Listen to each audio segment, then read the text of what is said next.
Harsha cooking Gujarati ચેનલમાં આપનું સ્વાગત છે। આજે આપણે બનાવીશું દાળ અને પાલકની એક રેસીપી। આ રેસીપી ખૂબ હેલ્ધી છે અને તેમાં ઘણા બધા ન્યુટ્રિશન વેલ્યુ પણ આપણને મળી રહે તેવા છે। તો ચાલો બનાવીએ દાળ પાલકની રેસીપી। નવી નવી રેસીપીઓ જોવા માટે મારી ચેનલ હર્ષા કુકિંગ ગુજરાતીને સબસ્ક્રાઇબ કરો અને લાઈક પણ આપો। દાળ પાલક બનાવવા માટે મેં અહીં 150 ગ્રામ પાલકના પાન લીધા છે જો, અને તેને મેં સારી રીતે ધોઈ પણ લીધા છે। હવે આપણે પાલકને સમારી લેશું।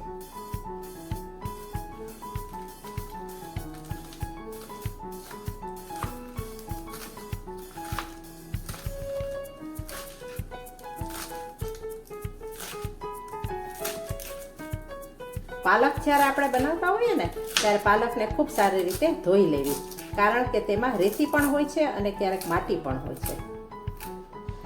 બધી જ પાલક હું આ રીતે સમારી લઈશ।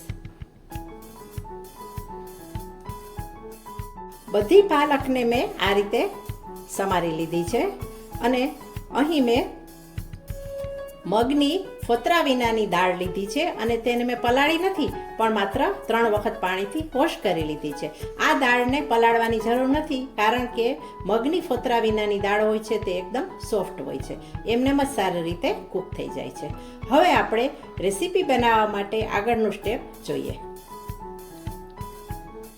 ગેસ ઉપર કુકરમાં 2 ચમચા તેલ ગરમ કરવા મૂક્યું છે। તેલ ગરમ થઈ ગયું છે। હવે આપણે એડ કરીએ જીરું। જીરું ક્રેકલ થઈ રહ્યું છે। હવે તેમાં નાખીએ ખમણેલું આદુ, 1/2 ટીસ્પૂન હિંગ। ત્રણેય વસ્તુને આપણે સારી રીતે તતડવા દઈએ।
માત્ર અડધી મિનિટ આપણે સંતળાયા પછી હવે નાખી દઈએ મગની દાળ।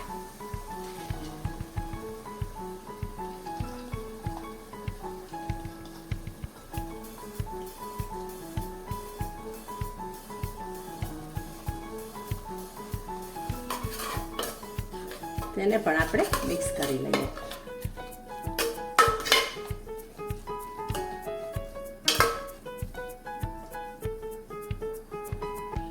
હવે આપણે એડ કરીએ પાણી. આ 1 વાટકી મેં મગની દાળ લીધી હતી આ માપથી.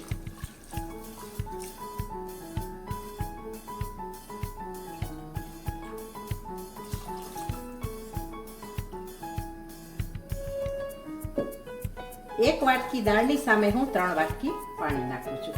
તમારે જેટલો રસો કરવો હોય અને ઘાટી પાતળી રાખવી હોય એ રીતે એડ કરી શકો છો, અથવા જ્યારે શાક બની જાય ત્યારે પણ વધારાનું રસા તરીકે પાણી ઉમેરી અને ગરમ કરી શકો છો.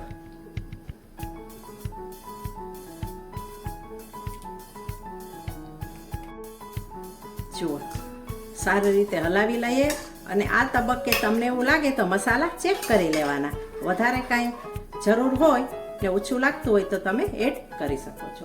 હવે આપણે ઢાંકણ બંધ કરીએ અને 2 સીટી થવા દઈએ.